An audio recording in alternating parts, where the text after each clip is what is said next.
โค้งตีโค้งใส่มือก่อนก่อน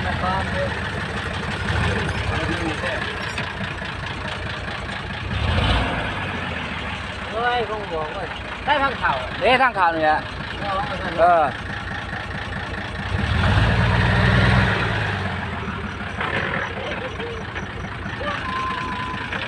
ตีโค้งขึ้น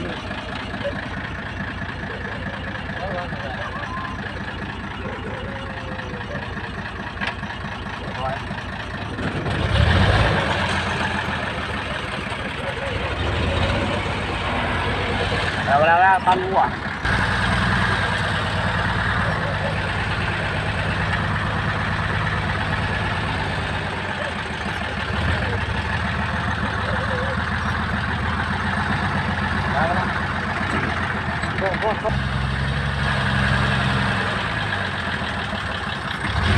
เดี๋ยวกระบะตีโค้งเด้อ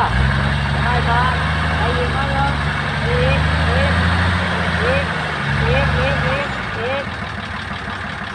กระบะฮะมากระทิงงานแล้วครับครับ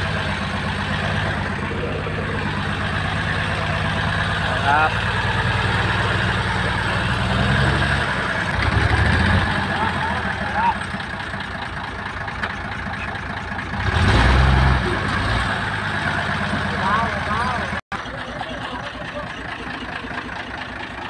ับทีมงานนะครับ